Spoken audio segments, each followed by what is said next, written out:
السلام علیکم ورحمۃ اللہ وبرکاتہ۔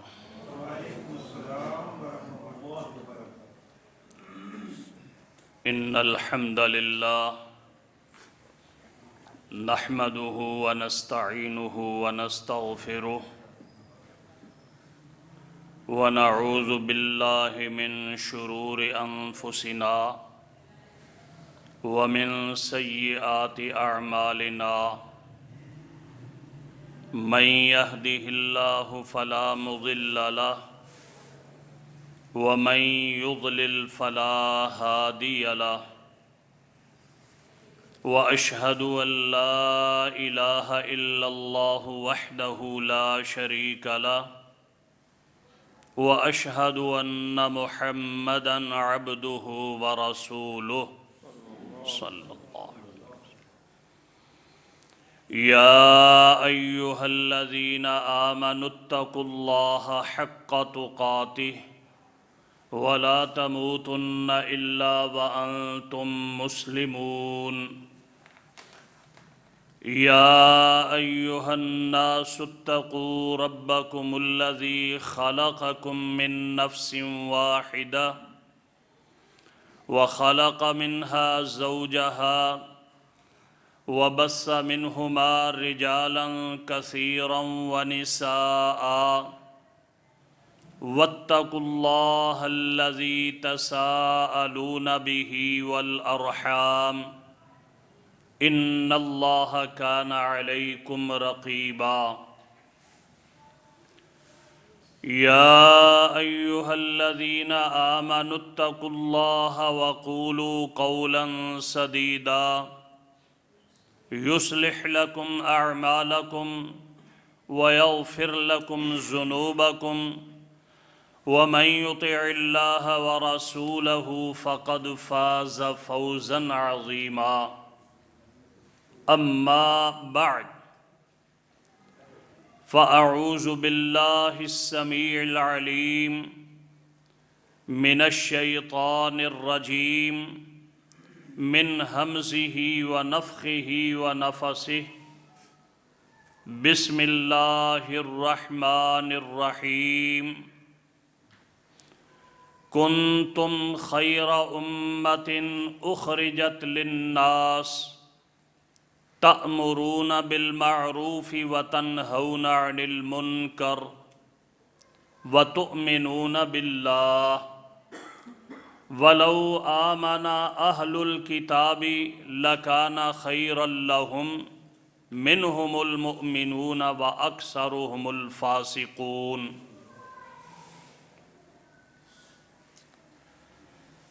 حضرات گرامی قدر، اللہ رب العزت نے اس امت کو جو خوبیاں عطا فرمائی ہیں، جو فضائل نصیب کیے ہیں، جو خصوصیات عطا فرمائی ہیں، اس سے پہلے کسی امت کو اللہ رب العزت نے عطا نہیں کی۔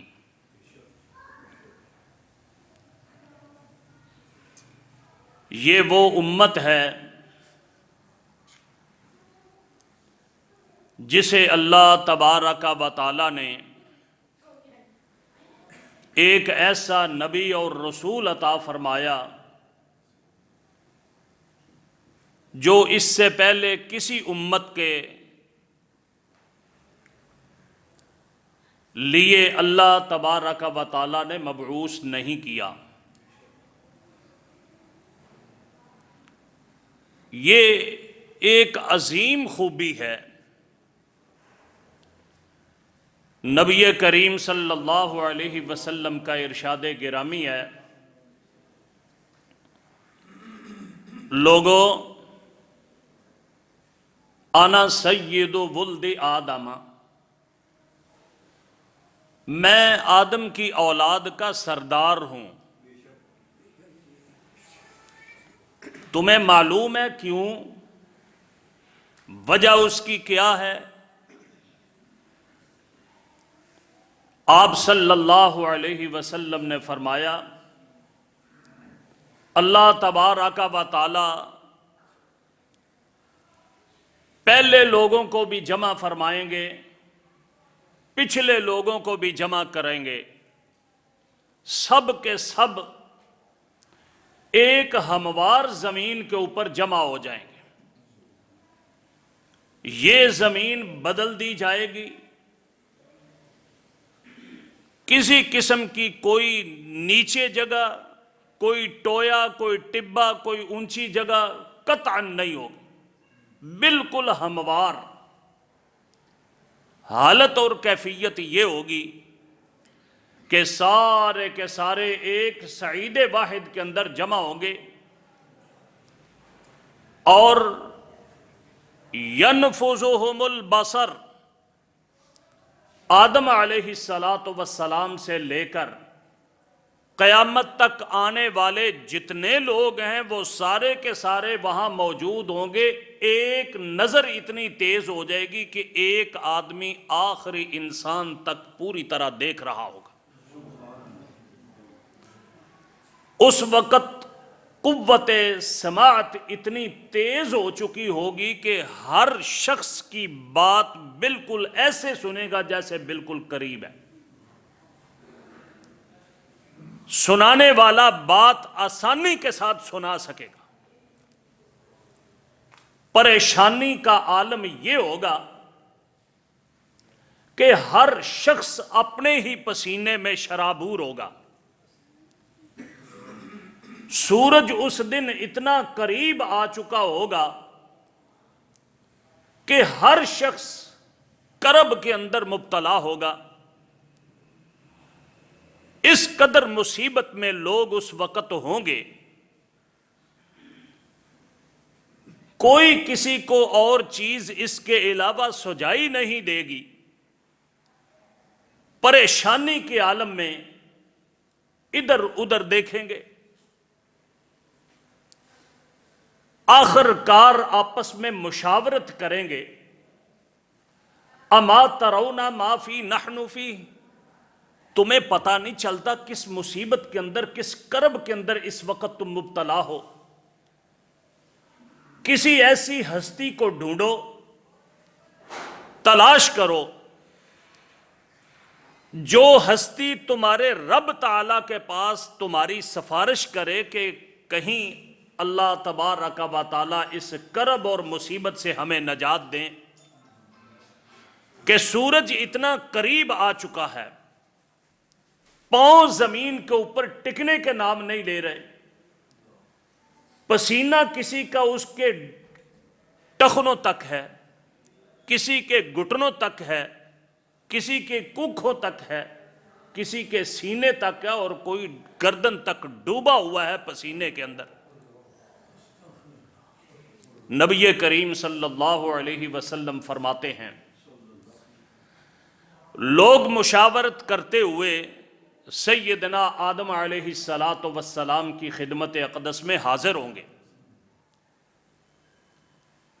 آدم علیہ السلام سے عرض کریں گے انت ابونا، آدم جی آپ تو ہمارے والد محترم ہیں، ہمارے باپ ہیں، اور آپ کو اللہ رب العزت نے بڑا مقام اور بڑا شرف عطا فرمایا۔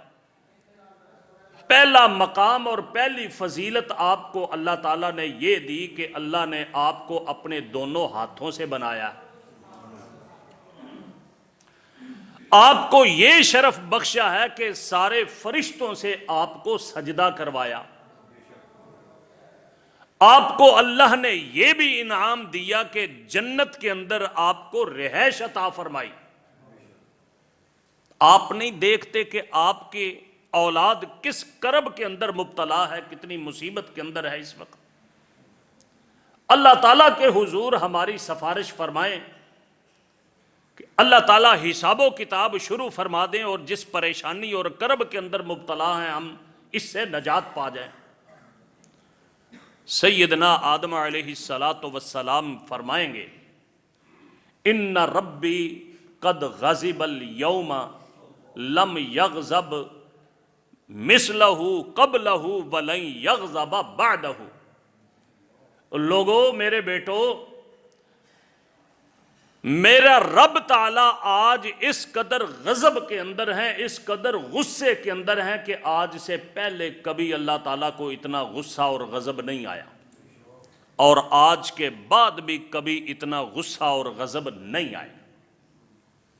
لست ہناک، آج میں اللہ کے حضور تمہاری سفارش نہیں کر سکتا، میں اس قابل نہیں ہوں. اذهبوا الی غیری، وجہ اس کی کیا ہے کہ اللہ تبارک و تعالیٰ نے مجھے ایک درخت کے قریب جانے سے روکا تھا، لیکن مجھ سے ایک خطا ہو گئی، میں اس درخت کا پھل کھا بیٹھا. میرے بھائیوں، ہمارے لیے بڑا لمحہ فکری ہے. دیکھیں ہمارے والد محترم سیدنا آدم علیہ الصلاۃ والسلام، ان سے ایک خطا ہوئی تو وہ اللہ کے دربار میں اللہ کے سامنے پیشی سے کس قدر گھبراتے ہیں. ہمارا دن رات گناہوں کے اندر، دن رات گناہوں کے اندر، ہم اللہ کے حضور کیا منہ لے کر کے جائیں گے؟ نبی صلی اللہ علیہ وسلم فرماتے ہیں آدم علیہ الصلاۃ والسلام کہیں گے میں اس قابل نہیں کہ میں تمہاری سفارش کر سکوں، تو غیری، میرے علاوہ کسی اور کے پاس جاؤ. آخر باپ باپ ہوتا ہے نا، باپ سے زیادہ اولاد کی فکر کسے ہوگی؟ وہ باپ خود ہی مشورہ دیتے ہیں ایسے کرو، تو نوحن، میرے بیٹے نوح کے پاس تم جاؤ. رہنمائی بھی دے دی، شاید وہاں میری اولاد کا کام بن جائے. نبی صلی اللہ علیہ وسلم فرماتے ہیں لوگ سیدنا نوح علیہ الصلاۃ والسلام کے پاس پہنچیں گے، جا کے عرض کریں گے نوح جی، آپ دیکھتے نہیں کہ مخلوق کس کرب کے اندر، کس تکلیف کے اندر، کس الم کے اندر مبتلا ہے. اللہ رب العزت نے آپ کو گونا گو فضائل عطا فرمائے ہیں. ایک فضیلت آپ کی یہ ہے کہ انت اول الرسل الی اہل الارض، روئے زمین کی طرف سب سے پہلا رسول اللہ رب العزت نے آپ کو مبعوث کیا، اور آپ کو اللہ رب العزت نے یہ شرف بھی بخشا ہے سماک عبدا شکورا. آپ کا نام ہی اللہ رب العزت نے عبد شکور رکھ دیا ہے، اللہ کا نہایت شکر کرنے والا بندہ. آپ ہماری سفارش کریں تاکہ اللہ رب العزت حساب و کتاب شروع فرمائیں، اور جس مصیبت کے اندر مبتلا ہے اس مصیبت سے ہمیں نجات مل جائے. نبی صلی اللہ علیہ وسلم نے فرمایا نوح علیہ الصلاۃ والسلام بھی وہی بات کریں گے، ان ربی قد غضب اليوم. لوگوں، میرا رب تعالیٰ آج اس قدر غصے میں ہیں، اس سے پہلے کبھی اتنا غصے میں نہیں آئے، اس کے بعد کبھی اتنا غصے کے اندر نہیں آئیں گے. میں آج اللہ کے حضور تمہاری سفارش کرنے کے قابل نہیں. کس لیے؟ انہ کانت لی دعوت، مجھ سے ایک دعا ہو گئی تھی، مجھے نہیں چاہیے تھی کہ وہ دعا کروں. وہ دعا کیا تھی؟ رب لا تذر علی الارض من الکافرین دیارا. اللہ ان مشرکوں نے اس زمین کو شرک کے ساتھ بھر دیا ہے، میں نے ان کو دن رات دعوت دی ہے توحید کی، یہ بات ماننے کے لیے تیار نہیں ہوئے. اللہ کوئی کافروں کا گھر باقی نہ چھوڑ. پھر اللہ نے وہ دعا قبول فرمائی، اور صرف وہ مخلوق بچی جو سیدنا نوح علیہ الصلاۃ والسلام کے ساتھ کشتی پہ سوار تھی. روئے زمین پر کوئی انسان، کوئی بشر، کوئی چرند، کوئی پرند جو ہے نا وہ بچا. آپ فرماتے ہیں کانت لی دعوت، میں ایک دعا ہوگی. کچھ علماء مفسرین یہ کہتے ہیں کہ اس دعا سے مراد وہ دعا تھی کہ جب ان کا بیٹا، جس کے متعلق یہ حکم ہوا تھا کہ تم نے اس کے بارے میں مجھ سے سوال نہیں کرنا، یہ بھی ان مشرکوں کے ساتھ تباہ و برباد ہو جائے گا، غرق ہو جائے گا۔ لیکن پدری شفقت جو ہے وہ اس نے جوش مارا۔ سیدنا نوح علیہ السلام کی آنکھوں کے سامنے جب وہ عالمی طوفان کی نظر ہوا، لہروں کی نظر ہوا، تو کہا ان ابنی من اہلی وان وعدک الحق وانت ارحم الراحمین۔ یا اللہ، میری آنکھوں کے سامنے میرا بیٹا لہروں کی نظر ہو رہا۔ اللہ رب العزت نے فرمایا انہ لیس من اہلک، تیرے اہل جو ہیں وہ تیری کشتی کے اندر سوار ہو چکے ہیں، اور جن کو غرق کیا جا رہا ہے وہ کسی صورت میں تیرے اہل ہے ہی نہیں۔ لا تسألنی ما لیس لک بہ انی اعظک ان تکون من الجاہلین۔ آئندہ سے کوئی ایسا سوال مجھ سے نہ کرنا، میں تمہیں اس بات کی وصیحت کرتا ہوں، نصیحت کرتا ہوں کہ کہیں نادانوں میں سے تو نہ ہو جانا۔ سیدنا نوح علیہ السلام بھی اپنا عذر پیش کریں گے، تو غیری، میرے علاوہ کسی اور کے پاس جاؤ، میں اس قابل نہیں۔ چنانچہ نبی کریم صلی اللہ علیہ وسلم فرماتے ہیں لوگ سیدنا ابراہیم علیہ السلام کے پاس پہنچے، ابراہیم علیہ السلام سے جا کے عرض کریں گے، وہی بات کریں گے، پریشانی کا تذکرہ کریں گے۔ ابراہیم علیہ السلام بھی وہی بات کہیں گے جو سیدنا آدم اور سیدنا نوح علیہ السلام نے کہی، اور وہ بھی نبی کریم صلی اللہ علیہ وسلم نے فرمایا یہ کہیں گے کہ میں 3 ایسی باتیں کر چکا ہوں جو مجھے کرنی نہیں چاہیے تھی۔ مجھ سے 3 توریہ زمانہ بات کو کہا جاتا ہے۔ عربی کا لفظ کذب توریے کے اوپر بھی بول دیا جاتا ہے۔ حقیقت کچھ اور ہوتی ہے، مجاز کچھ اور ہوتا ہے، مخاطب کچھ سمجھتا ہے، ہوتا کچھ ہے، جھوٹ خالص نہیں ہوتا۔ اللہ کے نبی سیدنا ابراہیم علیہ السلام فرماتے ہیں کہ مجھ سے وہ 3 کذبات صادر ہوئے تھے، آج میں اللہ کے حضور نہیں جا سکتا۔ ایک تو وہ بات تھی کہ سیدنا ابراہیم علیہ السلام نے جب قوم نے انہیں بلایا اپنے میلے ٹھیلے کے لیے تو کہنے لگے انی سقیم، میں تو بیمار ہوں، میں نہیں جا سکتا۔ دوسرا، سیدنا ابراہیم علیہ السلام نے فرمایا بل فعلہ کبیرہم ھذا، اس بڑے نے کیا، اس سے پوچھ لو۔ جب بتوں کی درگت بنائی، کلہڑے کے ساتھ ان کو کاٹ ڈالا، پرخچے اڑا دیے۔ اور تیسرا، جس وقت ایک جابر حکمران کی سرزمین سے گزر رہے تھے تو اس حکمران نے بلا بھیجا اور سیدنا ابراہیم علیہ السلام کی بیوی سارہ، اس کے متعلق اس کو کہا کہ ہاذہ اختی، یہ میری بہن ہے۔ واپس آ کے کہنے لگے لا تکذبینی، میں نے اس جابر ظالم کو کہا ہے کہ تو میری بہن ہے، اور یہ بات حقیقت پر مبنی ہے، کیوں اس سرزمین پر میرے اور تیرے علاوہ کوئی مومن مسلمان نہیں ہے، تو اس اعتبار سے بہن بھائی ہوتے ہیں، میری بات کو تم نے وہاں جا کے جھٹلانا نہیں۔ تو یہ 3 باتیں سیدنا ابراہیم علیہ السلام نے کی تھیں، اور ان کی وجہ سے 2 منٹ کے لیے اگر مان بھی لیا جائے، مان بھی، حالانکہ قرآن مجید کے اندر اللہ رب العزت نے فرمایا انہو کان صدیقا نبیّا، یہ کوئی خالص جھوٹ نہیں۔ اور توریہ بولنے کے باوجود سیدنا ابراہیم علیہ السلام اپنے رب کا سامنا کرنے کے لیے تیار نہیں۔ تو ہماری حالت کیا ہے؟ ہم ٹکے ٹکے کے اوپر جھوٹ بولتے ہیں.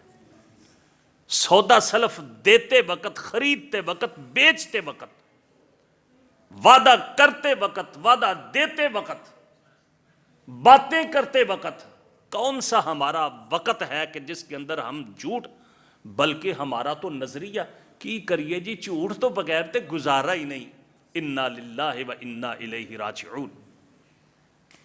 نبی کریم صلی اللہ علیہ وسلم فرماتے ہیں کہ ابراہیم علیہ السلام بھی کہیں گے تو غیری، میرے علاوہ کسی اور کے پاس جاؤ، میں اس قابل نہیں ہوں.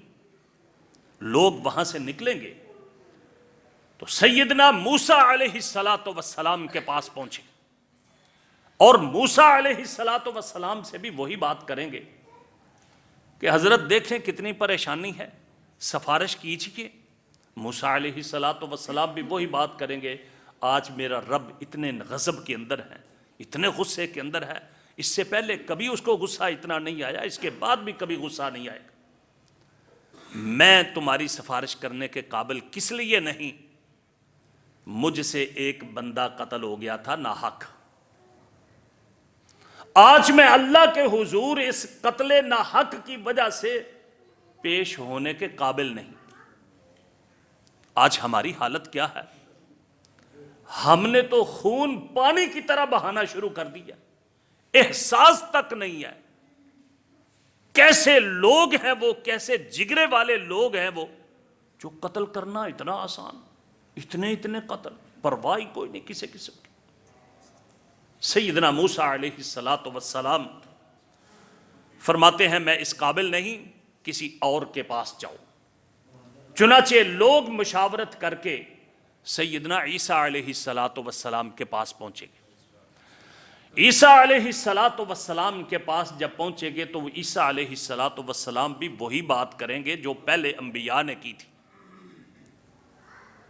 اور ایک موقع پر نبی کریم صلی اللہ علیہ وسلم، حدیث کے اندر آتا ہے صحیح بخاری کے اندر کہ لم یذکر ذنبن، یہاں سیدنا عیسیٰ علیہ السلام کے کسی گناہ کا آپ نے تذکرہ نہیں کیا. لیکن مسند احمد کے اندر حدیث موجود ہے، سیدنا موسیٰ علیہ السلام بھی اس وقت فرمائیں گے آج میں اللہ کے حضور پیش ہونے کے قابل پتہ ہے کیوں نہیں؟ عبدت من دون اللہ، اور لوگوں نے مجھے الہ بنا لیا تھا، تو میں کیسے اللہ کے حضور پیش ہو جاؤں؟ ایسے کرو کسی اور کے پاس پہنچو، تم ایسے کرو کہ محمد الرسول اللہ صلی اللہ علیہ وسلم کے پاس جاؤ. نبی صلی اللہ علیہ وسلم فرماتے ہیں پھر لوگ میرے پاس آئیں گے تو جب مجھے کہیں گے تو میں کہوں گا نعم انا، ہاں میں اس قابل ہوں کہ میں تمہاری سفارش کروں.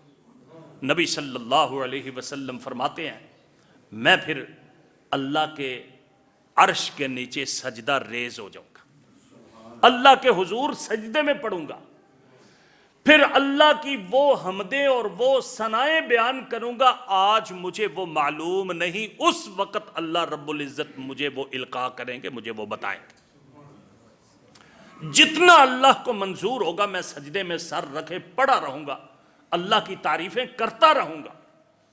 آخر اللہ رب العزت فرمائیں گے اے محمد صلی اللہ علیہ وسلم ارفع رأسک، اپنا سر مبارک اٹھائیے، سل تعطا، مانگیے، سوال کیجئے، تعطا، آپ کو دیا جائے گا. وشفع تشفع، آپ سفارش کریں، آپ کی سفارش مانی جائے گی.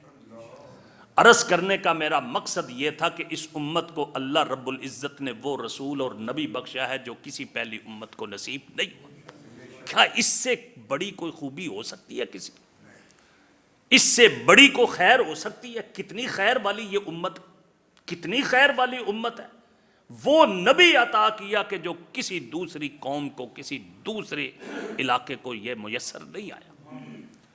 سیدنا علی بن ابی طالب رضی اللہ تعالیٰ عنہ، مسند احمد کے اندر حدیث موجود ہے، فرماتے ہیں نبی کریم صلی اللہ علیہ وسلم نے فرمایا انتم خیر الامم، اور لوگو تم خیر الامم ہو، تمام امتوں سے سب سے بہترین امت تم ہو۔ کتنی کو بہترین امت، کتنی کو خیر والی امت۔ نبی کریم صلی اللہ علیہ وسلم کا ارشاد گرامی ہے، آپ نے فرمایا انتم متمون 70 امما، ایک جانب 70 امتیں رکھ دی جائیں اور ایک جانب تم اکیلے لوگ رکھ دیے جاؤ تو تم ان 70 امتوں کو پورا کرنے والے ہو، پایا تکمیل تک پہنچانے والے۔ اللہ رب العزت نے جو آپ لوگوں کو خوبیاں عطا فرمائی، جو آپ کو خیر عطا فرمائی ہے، اس سے پہلے کسی امت کے نصیب کے اندر نہیں ہوئی۔ یہ امت کتنی خیر والی ہے، کتنی خیر والی ہے، آپ اندازہ کریں۔ جتنی بھی کوئی امت آئی ہے، کوئی امت، اس کو اس کے اعمال کا پورا پورا بدلہ دیا جاتا رہا ہے، پورا پورا بدلہ دیا جاتا رہا ہے، جتنا عمل کیا اتنا ہی بدلہ۔ سیدنا ابو موسیٰ اشعری رضی اللہ تعالیٰ عنہ، سیدنا عبداللہ بن عمر رضی اللہ تعالیٰ عنہ، صحیح بخاری، صحیح مسلم، دوسری حدیث کی کتابوں کے اندر دونوں بیان فرماتے ہیں۔ نبی کریم صلی اللہ علیہ وسلم نے ایک دن ارشاد فرمایا، لوگوں، پہلے لوگوں کے مقابلے میں تمہاری کیفیت، تمہاری حالت اس دنیا کے اندر رہنے کی ایسے ہی ہے کہ جیسے عصر سے لے کر غروب آفتاب تک کا وقت ہوتا ہے۔ ایک حدیث کے اندر آپ صلی اللہ علیہ وسلم نے فرمایا، اس سے پہلی جو امتیں تھیں ان کی اور تمہاری اللہ رب العزت نے مثال بیان فرمائی ہے۔ وہ مثال اس طرح کہ اللہ تبارک و تعالی نے یہود کو کہا، صبح سے لے کر شام تک تم نے کام کرنا ہے۔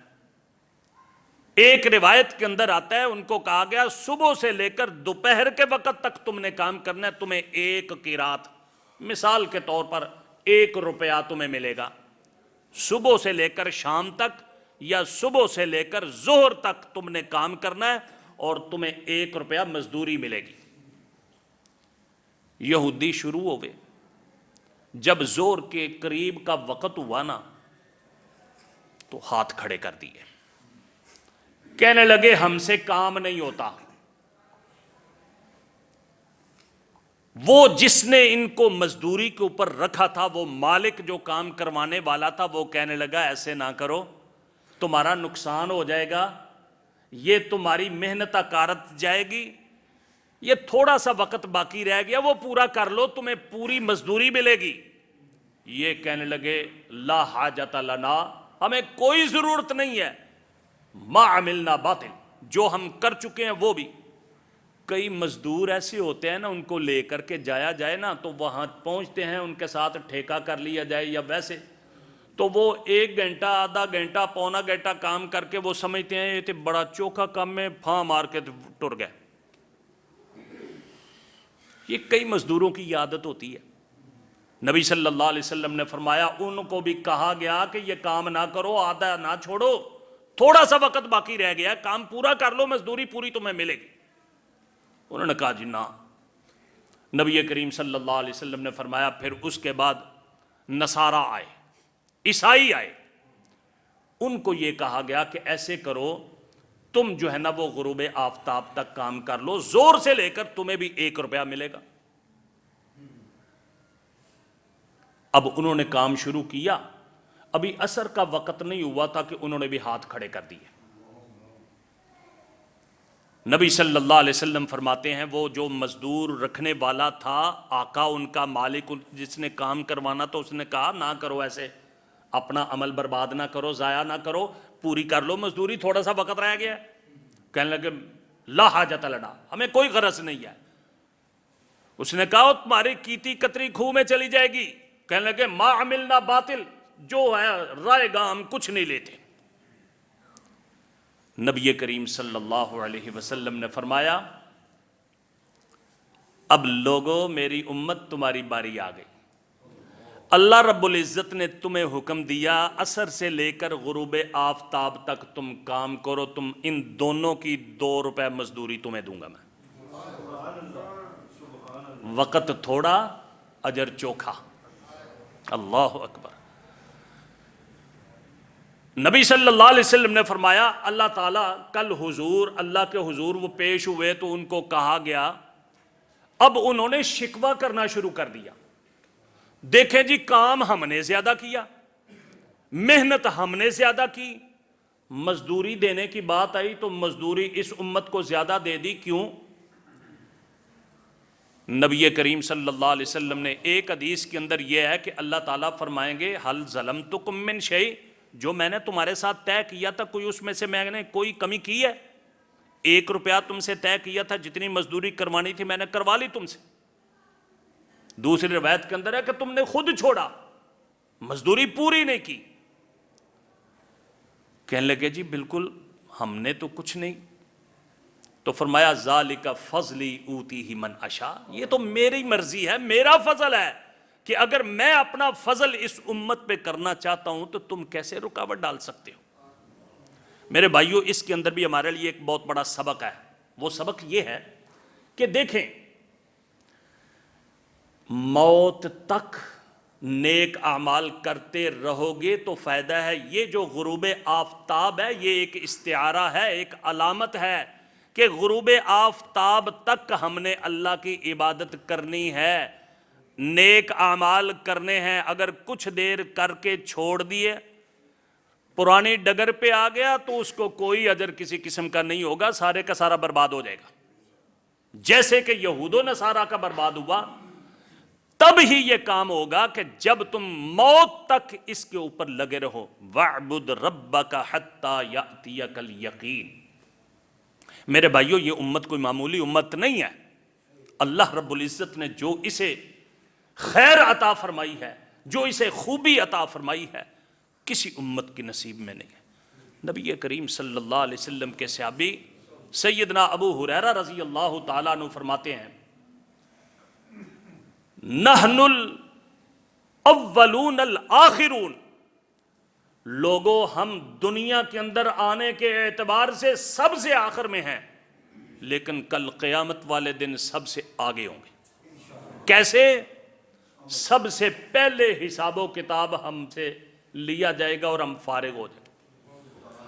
اور اولون اس لیے ہیں کہ اول من يدخل الجنۃ نحن اولون دخولا الجنہ, سب سے پہلے جنت کے اندر داخل ہونے والی میری امت ہوگی, تم خوش نصیب ہو.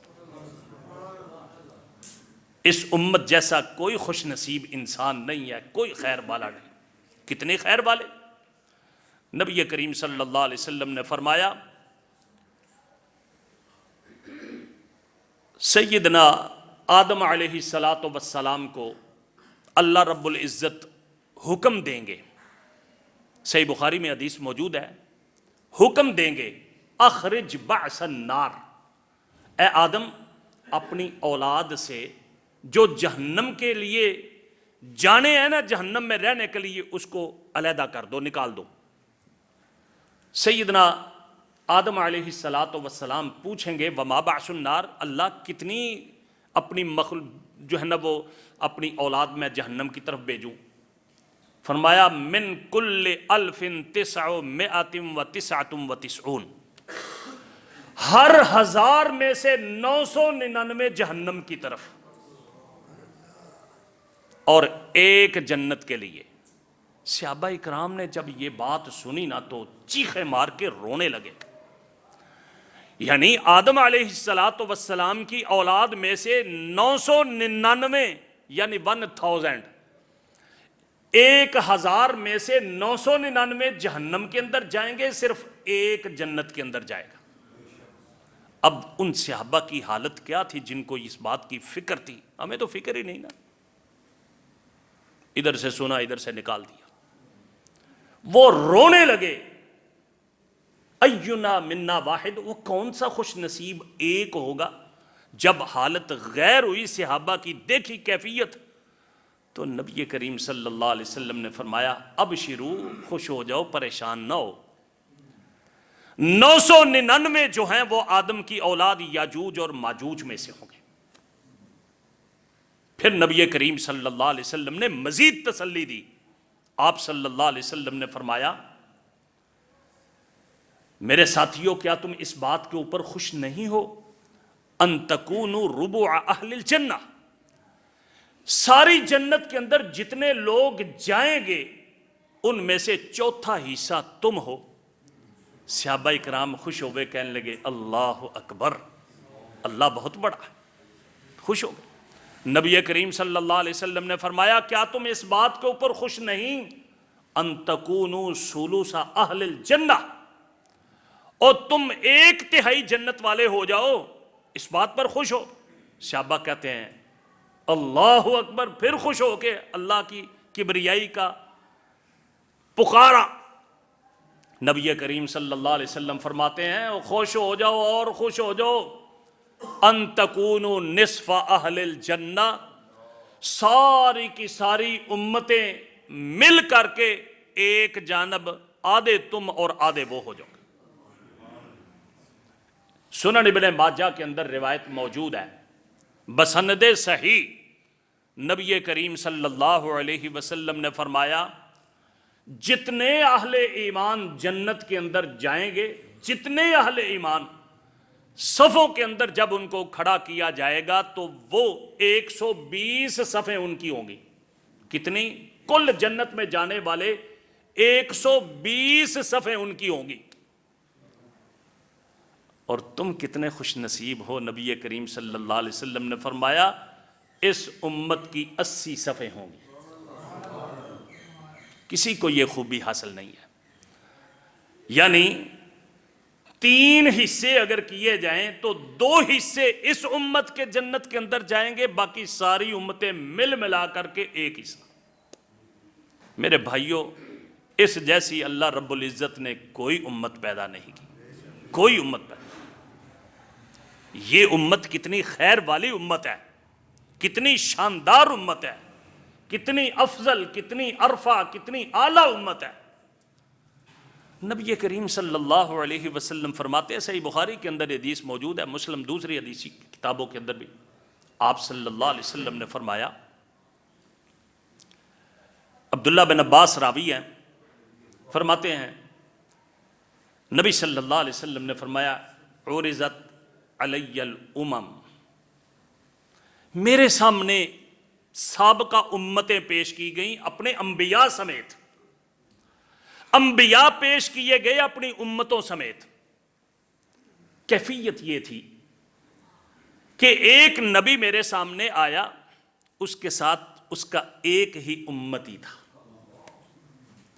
ایک امت میرے سامنے ایک نبی ایسا بھی آیا کہ جس کے ساتھ 2 آدمی تھے، اس کی امتی صرف 2 تھے، اور ایک نبی میرے سامنے اس حالت کے اندر بھی آیا کہ اس کے ساتھ ایک چھوٹی سی جماعت تھی ایمان لانے والوں کی۔ دیکھیں انبیاء ساری زندگی اپنے اس تبلیغی مشن پر قائم دائم رہے۔ اللہ رب العزت نے وہی ہستیاں چنی تھی جس کے اندر کوئی کسی قسم کی ایسی کوتاہی اور سستی نہیں تھی۔ ہم سے کوتاہی ہوتی ہے، سستی ہوتی ہے، جتنا جس قدر ہمیں محنت کرنی چاہیے ہم سے رہ جاتی ہے، نہیں بسا اوقات کر بیٹھتے۔ جس طرح تبلیغ تندہی کے ساتھ کرنی چاہیے ہم نہیں کر پاتے، لیکن انبیاء کے اندر یہ چیز نہیں ہے۔ اس کے باوجود ساری زندگی وہ محنت بھی کرتے رہے، مارے بھی کھاتے رہے، تبلیغ بھی کرتے رہے۔ کسی کے 2 امتی ہیں، کسی کے 4 ہیں، کسی کا 1 گروہ ہے۔ نبی صلی اللہ علیہ وسلم نے فرمایا ایک نبی میرے سامنے ایسا پیش کیا گیا کہ اس کا کوئی امتی ہے ہی نہیں تھا، وہ اکیلا ہی تھا۔ میرے بھائیوں، ہمارے لیے اس کے اندر بھی ایک بہت بڑا سبق ہے۔ مصلحین، جو اصلاح کرنے والے لوگ ہیں، جو مبلغ حضرات ہیں، جو علماء ہیں، واعظ و تذکیر کرنے والے، ان کو تندہی کے ساتھ واعظ و تذکیر کرتے رہنا چاہیے۔ اس فکر کے اندر مبتلا نہیں ہونا چاہیے کہ میری بات کوئی نہیں مانتا، میرے ساتھ چلنے والے کوئی نہیں ہے۔ وہ اکیلا اللہ کا نبی جس کا کوئی امتی نہیں تھا، کامیاب وہ بھی ہے۔ کامیابی صرف اور صرف اللہ کے آسرے پر ہے، نہ میرے اختیار کے اندر ہے، نہ آپ کے اختیار کے اندر، بلکہ انبیاء کو بھی یہ کہا گیا ہے لست علیہم بمسیطر، آپ پر صرف اور صرف تبلیغ ہے، پہنچا دینا ہے، ہدایت اللہ کے اختیار کے اندر ہے۔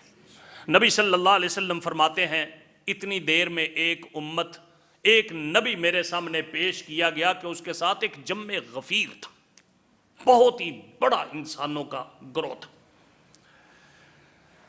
میں نے جبرائیل سے پوچھا جبرائیل اے میری امتیں، یہ میری امت ہوگی اتنی بڑی تعداد؟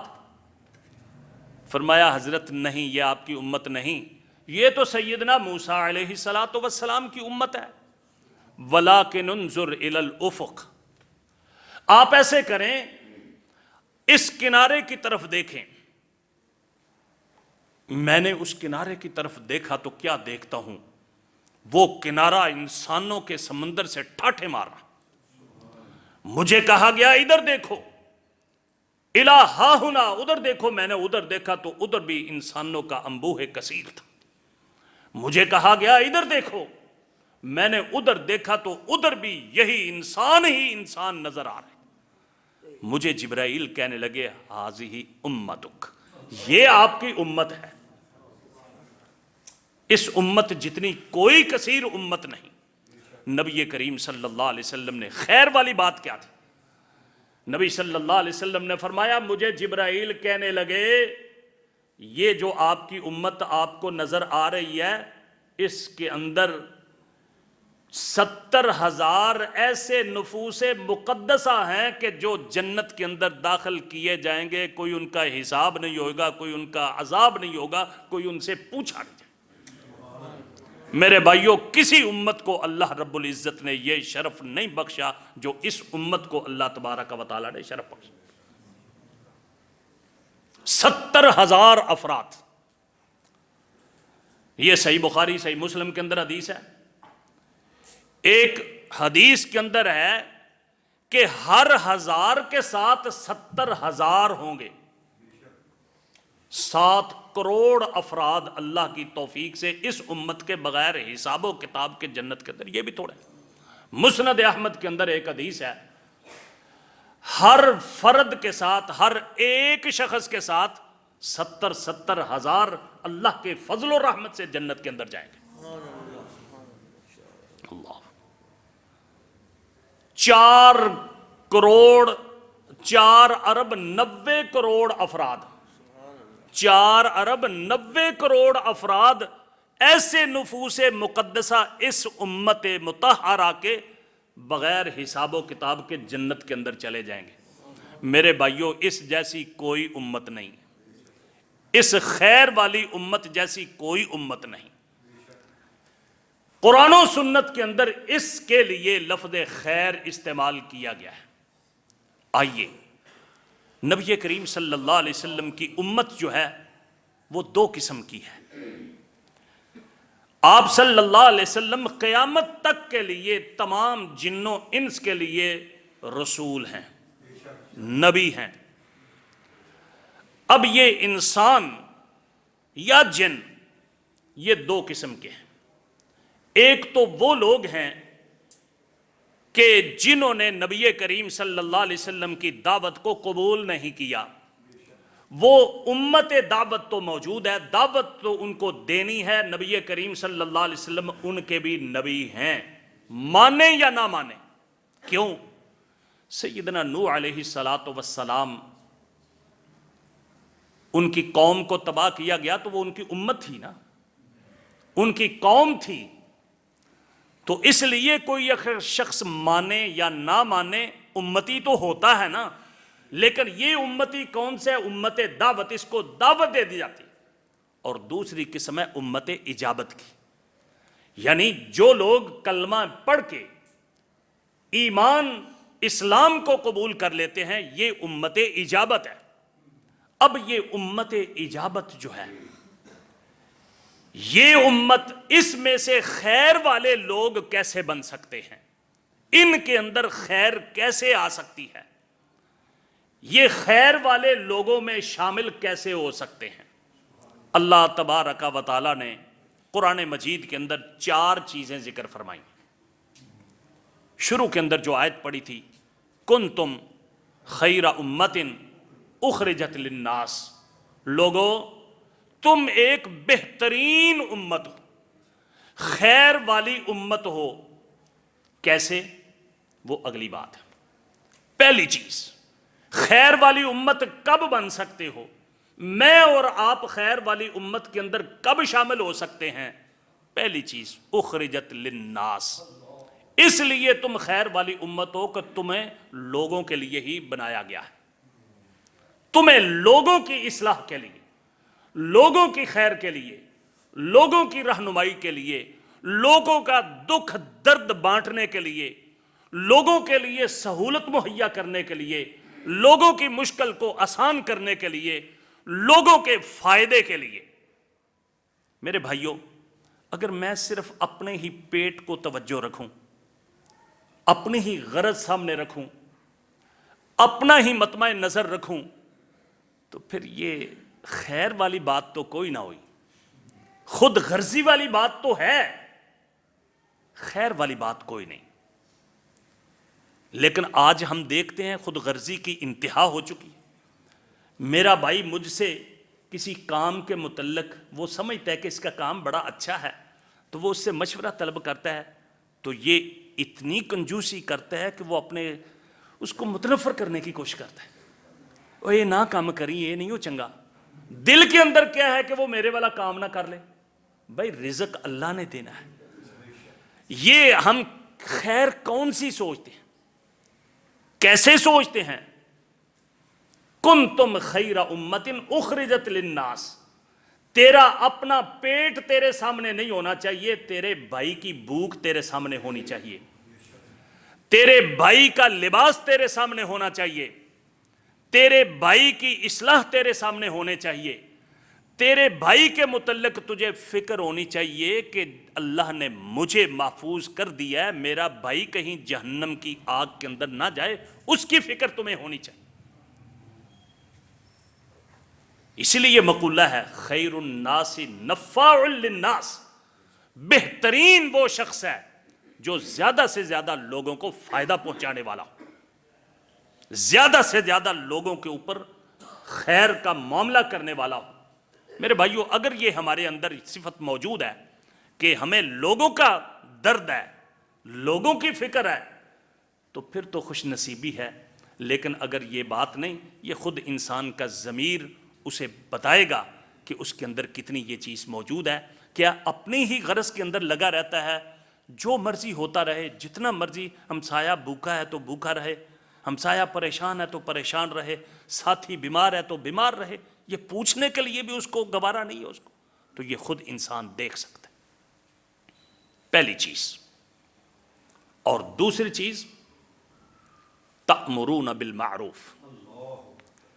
ہم نے یہ سمجھ رکھا ہے کہ یہ صرف اور صرف علماء کرام کی ٹھیکیداری ہے، دعوت و تبلیغ کرنا، سمجھانا، نیکی کا حکم دینا، برائی سے روکنا، بس مولانا صاحب کی ٹھیکیداری ہے، قاری صاحب کی ٹھیکیداری ہے، فلانے کی بس ہمیں کوئی غرض نہ. پیارے پیغمبر صلی اللہ علیہ وسلم نے فرمایا کلکم راع و کلکم مسئول عن رعیتہ. لوگوں تم میں سے ہر شخص ایک نگران حکمران ہے، مسئول عن رعیتہ، اس کی نگرانی اور اس کی حکمرانی کے متعلق اس سے پوچھا جانا. تأمرون بالمعروف، نیکی کا تم حکم دیتے ہو. میرے بھائیو، اگر میں نیکی کا حکم دیتا ہوں تو یقیناً میں اس خیر والی امت میں شامل ہونے کے قابل ہوں. لیکن اگر میں نیکی کا حکم نہیں دیتا، سوال ہی پیدا. لیکن ہماری حالت کیا ہے؟ بازار چوک کے اندر ہم کوئی انہونا واقعہ دیکھ لیں، وہاں کوئی بازیگر دیکھ لیں، کوئی مداریگر دیکھ لیں، کوئی ایکسیڈنٹ دیکھ لیں، کوئی اور لڑائی دیکھ لیں، وہ پوری کی پوری آ کے اپنے بچوں کو گھر میں بیان کریں گے. لیکن جو قاری صاحب سے حدیث سن کر کے گئے ہیں، جو اللہ کا فرمان سن کر کے گئے ہیں، نہ اپنی بیوی کو بتانی ہے، نہ اپنے بچوں کو بتانی ہے. امر بالمعروف کدھر چلا گیا؟ اگر اس بات کے اوپر ہم عمل کریں اللہ کے فضل و کرم سے بازاروں سے زیادہ ان مساجد کے اندر رونقیں آئیں. کیا قاری صاحب کم محنت کرتے ہیں؟ دن رات ایک کرتے ہیں، لیکن ہم اپنی ذمہ داری پوری نہیں کرتے. اللہ رب العزت نے فرمایا اگر خیر امت چاہتے ہو، خیر امت میں شامل ہونا، تأمرون بالمعروف. معروف کیا ہے؟ ہر وہ کام جو اللہ اور اللہ کے رسول صلی اللہ علیہ وسلم نے کرنے کا حکم دیا ہے اس کا حکم دینا. ہر وہ نیکی جو نبی کریم صلی اللہ علیہ وسلم نے اسے نیکی قرار دیا ہے، ہر وہ عمل جو پیارے پیغمبر صلی اللہ علیہ وسلم نے کیا ہے وہ معروف ہے، وہ کرنا، اس کا حکم دینا. تیسری چیز تنہون عن المنکر. منکر سے تم نے روکنا ہے. منکر کیا ہے؟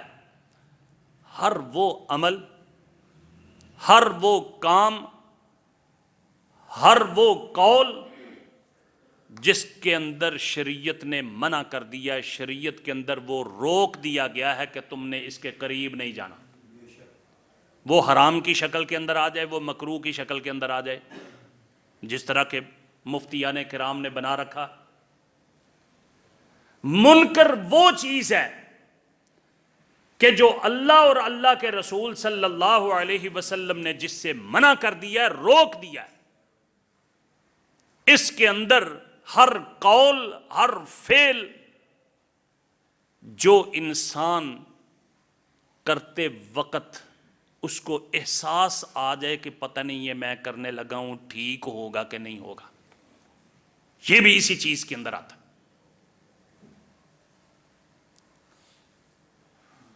ہم تو قرآن مجید کی مخالفت کے اوپر ڈٹے ہوئے ہیں.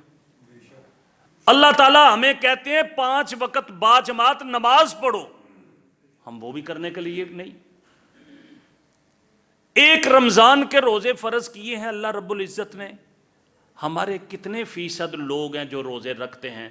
گھروں کے گھر بزرگ پریشانی کی حالت کے اندر بھی روزے سے ہیں، لیکن خوف اتنا ہے کہ جوان بیٹے کو پکا کے ضرور دینی ہے، اس نے روزہ نہیں رکھنا. تنہون عن المنکر. تیسری چیز یہ ہے کہ تم نے منکر سے روکنا ہے اگر تم چاہتے ہو کہ خیر والی امت کے اندر شامل ہو. اور چوتھی چیز تؤمنون باللہ. لوگوں اگر تم ایمان والے بننا، اگر تم خیر والی امت میں شامل ہونا چاہتے ہو تو کامل ایمان تمہارے اندر ہونا چاہیے. ادیاں من لیاں تے ادیاں چھڑ دیتیاں، چنگی چنگی قبول کر لی تو جس کے اندر تھوڑی سی تکلیف آئی، پریشانی آئی، اس کو چھوڑ دیا، اس کو پسے پشت ڈال دیا. یہ نہیں ہوگا. تؤمنون باللہ، اللہ کے اوپر پکا ایمان اور یقین. ایمان کے متعلق نبی کریم صلی اللہ علیہ وسلم سے پوچھا گیا مل ایمان، آپ نے فرمایا ان تؤمن باللہ وملائکتہ وکتبہ ورسلہ والقدر خیرہ وشرہ والیوم الآخر. 6 چیزیں ایمانیات کے اندر یہ سارے جانتے ہیں. وفد عبد القیس، بخاری کے اندر حدیث موجود ہے، نبی کریم صلی اللہ علیہ وسلم نے وہ 5 چیزیں جسے ہم اسلام کی بنیادیں کہتے ہیں، اس وفد عبد القیس والی حدیث کے اندر ان کو ایمانیات کے اندر شامل کیا. مطلب یہ ہے کہ کچھ ایسی چیزیں ہیں کہ جو دل کے اندر پکا عقیدہ بنانا ہے کہ یہ واقعتاً حق ہے. اگر انسان کو یہ پکا یقین ہو کہ قیامت آنی ہے اور مجھ سے حساب و کتاب لیا جائے گا تو کیا ہمارے جیسی کیفیت ہوگی؟ سوال ہی پیدا نہیں ہوتا. جن لوگوں کو فکر تھا ان کی فکر کی ایک مثال دے کے میں بات ختم کرتا ہوں. حضرت حذیفہ رضی اللہ عنہ بیٹھے، حنظلہ رضی اللہ تعالی عنہ گھر میں بیٹھے رو رہے ہیں. ابو بکر پاس سے گزرے، حنظلہ کیا ہوا ہے؟ نافقہ حنظلہ، حنظلہ منافق ہو گیا. وہ کیا ہوا بتاؤ تو صحیح. حنظلہ منافق ہو گیا، رو ہی جاتے. کیا ہوا؟ ہم جب نبی کریم صلی اللہ علیہ وسلم کی خدمت میں حاضر ہوتے ہیں تو ہماری کیفیت عجیب قسم کی ہوتی ہے. ہمارے اندر تقوی، پرہیزگاری، للہیت، اللہ کا خوف، احترام بہت زیادہ. یہاں آ کے بیوی بچوں کے اندر مگن ہو جاتے ہیں تو وہ کیفیت ہماری نہیں ہے. تو مجھے تو ڈر آ رہا ہے کہ یہ نفاق والا معاملہ میرے اندر آ گیا ہے، میری تو تباہی تباہی ہے. وہ ابو بکر افضل الامہ جب یہ بات سنی تو کہتے ہیں نا پنجابی کے اندر انہاں دے بھی توتے اڑ گئے. وہ بھی پریشان ہو گئے ہیں حنزلہ یہ تو میرے ساتھ بھی یہی کیفیت ہے. آئیں چلیں نبی کریم صلی اللہ علیہ وسلم کے ساتھ، اس کا حل کوئی ڈھونڈے، کیا معاملہ ہے. نبی صلی اللہ علیہ وسلم کے پاس گئے. آپ صلی اللہ علیہ وسلم نے تسلی دی، فرمایا کوئی بات نہیں، وقت وقت کی بات ہوتی ہے، اس کو منافقت نہیں کہتے، یہ نفاق نہیں ہے. اگر تمہاری وہ ایک جیسی حالت جو میرے پاس بیٹھے ہوئے ہوتی ہے، اگر یہی کیفیت تمہاری ہوتی، لصافحتکم الملائکہ، تمہارے ساتھ تو تمہاری سلام فرشتے لیتے آگے. میرے بھائیوں، مقصد یہ تھا کہ دل کا یقین، دل کا ایمان کہ اس چیز پھر ان والا ہونا چاہیے. اور ان کی کیا کیفیت تھی؟ آج ہمیں اگر قیامت کے اوپر پورا یقین ہے، حساب و کتاب کا پورا یقین ہے، پائی پائی کا حساب وہاں دینا ہے، تو ہم سود کھائیں، چوری کریں، ڈاکہ ماریں، جھوٹ بول کر کے کمائی کریں، بائی سے فراڈ کریں. مطلب کیا ہے کہ ہمارا وہ ایمان اس معیار کے اوپر نہیں ہے. ایمان پکا ہونا چاہیے، یقین کے ساتھ ہونا چاہیے. اگر یہ ان 11 چیز، پھر جو عمل والی چیزیں ہیں وہ عمل پہ ہم اس کے اندر ہونا چاہیے، مسلسل ہونا چاہیے. تو پھر انسان امت خیر کے اندر شامل ہوگا. تو 4 چیزیں اگر ہمارے اندر موجود ہیں کہ ہماری فکر، ہمارے بھائی ہیں ان کی اصلاح کرنی ہے، ان کی خیر چاہنی ہے، ان کا فائدہ کرنا ہے، امر بالمعروف کرنا ہے، نہی عن المنکر کرنا ہے، ایمان باللہ کے اندر مضبوط ہونا ہے، تو پھر ہمارے لیے بھی مبارک ہے، ہم بھی خیر والی امت کے اندر شامل ہیں. اگر کسی ایک چیز کے اندر کوتاہی ہے تو اللہ ہمیں اس کوتاہی کو پورا کرنے کی توفیق عطا فرمائے. اللہ ہمیں اس خیر امت کے اندر شامل فرما دے، وہ خیر امت کہ جس کے اتنے فضائل نبی کریم صلی اللہ علیہ وسلم نے بیان فرمائے ہیں. اللہ مجھے اور آپ کو ہر نیک بات کے اوپر عمل کرنے کی توفیق عطا فرمائے.